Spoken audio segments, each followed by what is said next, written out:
Peace. I just wanted to take a minute to build about Freemasonry. I'm not going to get all into, the symbolism and breaking this down and breaking that down. I just wanted to talk about just the basic setup. First of all,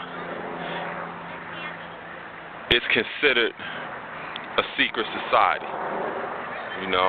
or a society of secrets, whatever way that you want to flip it and bounce it. In the Nation of Gods and Earths, we don't conceal. We reveal everything. There is no limitation or no restrictions on what we're going to teach a person, and what we can share with someone. If it is a situation where some information may not be shared with someone, that's just simply because where they're at in their own particular level of growth and development. It's not because we're keeping some secrets or something, So as a culture, there is no restrictions on what we share with a person. It's really on them to take the initiative and the proactiveness to really learn things on themselves. One only learns what they teach themselves. As a enlightener or a guide, we just facilitate that process. And a person only follows to the extent of learning to lead themselves. So we don't have one single leader. We teach leadership as a people. I say all of that to say, the reason why we take that stance and that position is because we advocate social equality. Social means to advocate a society of men or group of men or women for one common cause, and equality means to be equal in everything. So the only way that we could establish some sense of homeostasis or some sense of fairness is if I am willing to put you on the same level as I am. Where I'm not above you, I'm not below you, I'm not in front of you, behind you. We are equal.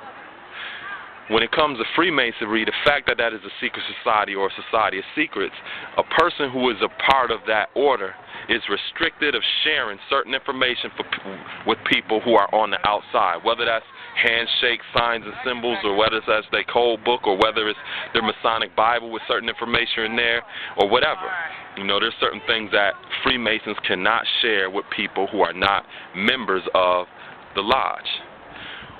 What happens in that situation is that, say I meet somebody and they're a part of the Masonic Lodge and they want to learn from me. There's no restrictions on what I can share and what I'm willing to share with them. They can have the shirt off my back.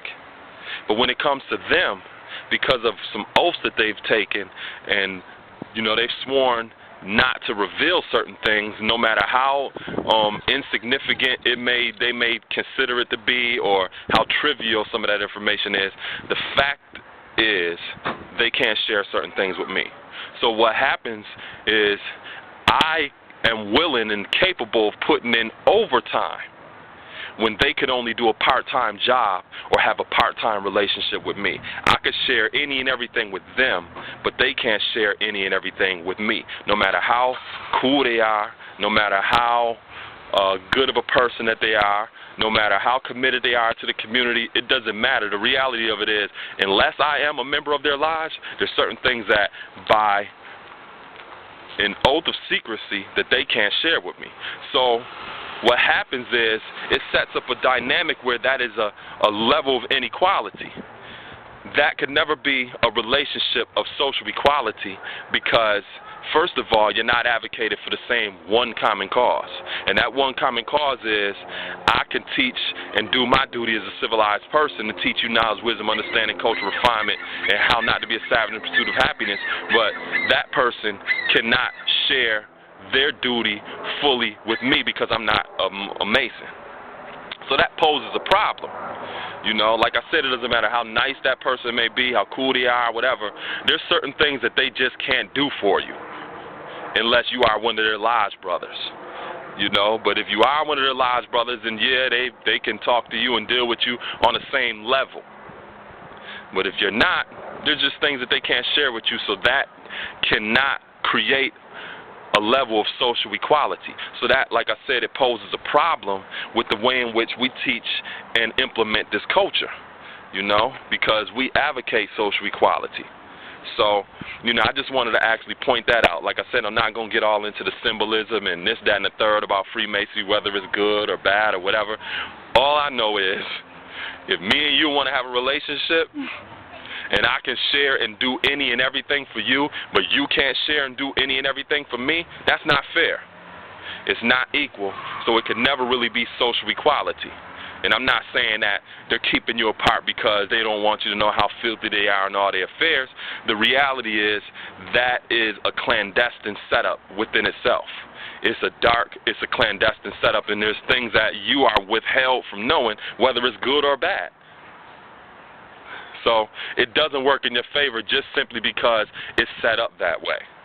So, those of y'all that's interested in teaching people who are part of Masonic orders or affiliated organizations, whether they're sororities and fraternities or whatever, blah, blah, blah, blah, blah, keep that in mind, that it cannot be an equal relationship socially or economically, because you can share everything with them, but they're restricted from sharing everything with you.